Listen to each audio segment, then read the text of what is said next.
Form factors. The first thing you'll notice about a memory module isn't its speed, but its shape. If you're building a desktop, you're looking at a DIMM, or dual inline memory module. It's long, standard, and fits into those familiar slots next to your CPU. Laptops and mini PCs use SODIMMs, which are essentially the same technology shrunk down to about half the length to save space. However, in 2026, we're seeing the rise of CAM2. Unlike traditional sticks that stand upright, CAM2 lies flat against the motherboard. It eliminates the long traces of wire needed for traditional slots, which is exactly how high-end laptops are now hitting speeds that used to be impossible for mobile devices. These formats are not interchangeable, so you always need to match the memory type to your motherboard.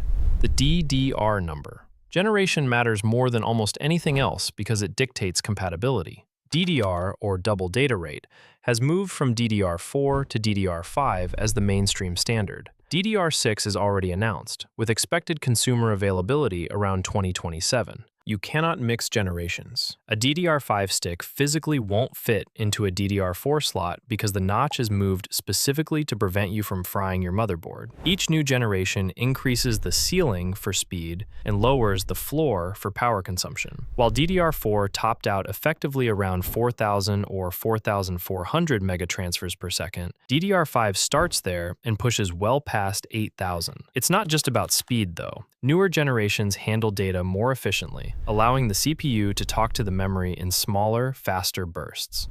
Capacity. This is the desk space for your computer. Capacity, measured in gigabytes, determines how much data your PC can keep within arm's reach of the processor.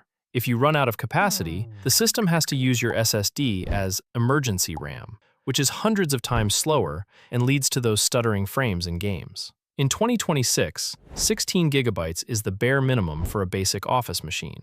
For gaming and heavy multitasking, 32 gigabytes is the new gold standard. If you're editing 8K video or running local AI models, 64 gigabytes or even 128 gigabytes isn't overkill. It's a necessity. A common myth is that adding more RAM always makes your PC faster. It doesn't. If your workflow only uses 20 gigabytes, having 64 gigabytes won't give you a single extra frame per second. It just gives you more headroom. Channels. Even the fastest RAM is useless if you're forcing all that data through a single lane. Channels are the physical roads between your memory and the CPU.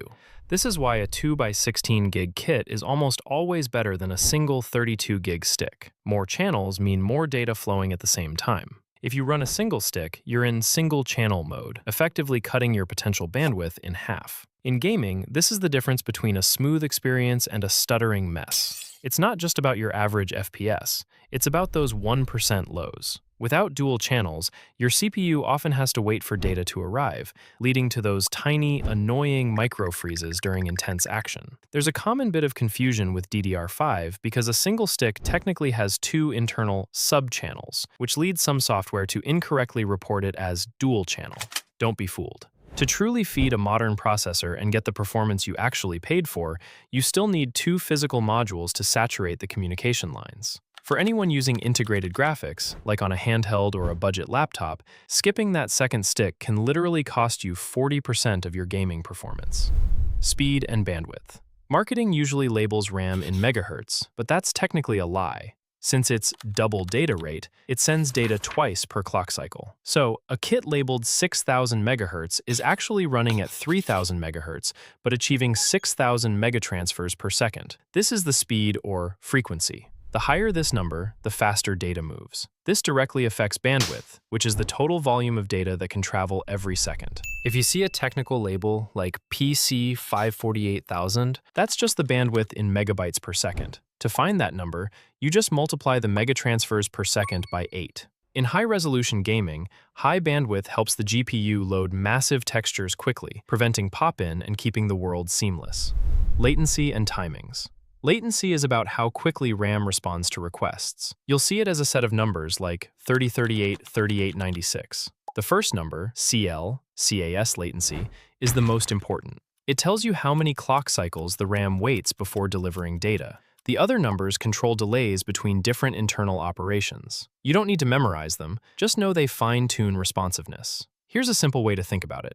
6,000 megatransfers per second CL30 versus 6,000 megatransfers per second CL40. Both have the same bandwidth, but CL30 reacts faster. In real use, lower latency means snappier behavior, faster app launches, smoother system feel, especially in CPU-heavy games and tasks with lots of small data requests.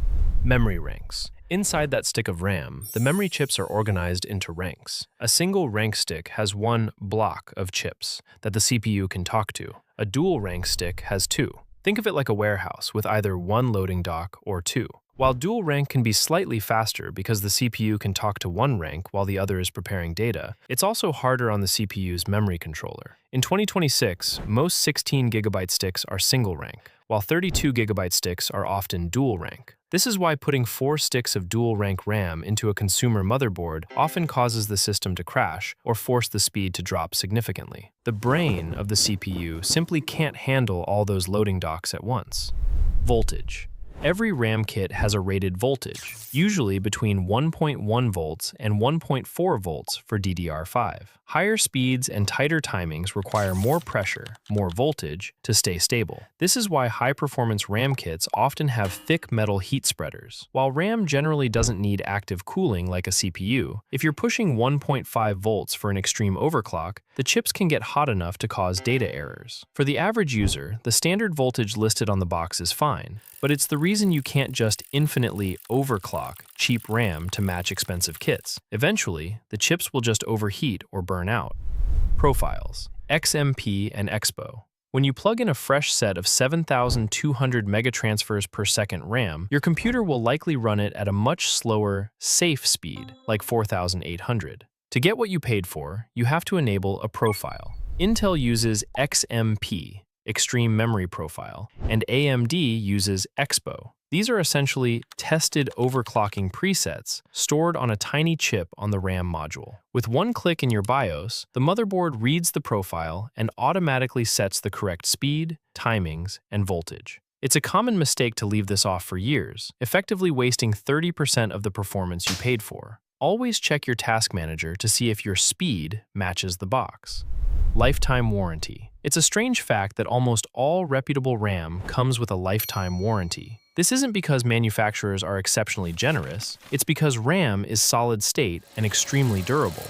If a stick of RAM doesn't fail in the first 48 hours of use, it will likely outlive the computer it's installed in. Since most people upgrade their entire platform every 5 to 7 years, the lifetime of the product usually ends long before the hardware actually breaks. Manufacturers know that by the time you'd actually need to claim that warranty, the cost of replacing your old DDR4 stick is pennies to them. But the marketing value of saying lifetime warranty is huge. Just remember, this warranty usually only applies to the original buyer, so keep your digital receipt. If you feel like you understand RAM a bit better now, drop a like and a comment. It helps more than you think. And subscribe for more simple guides like this.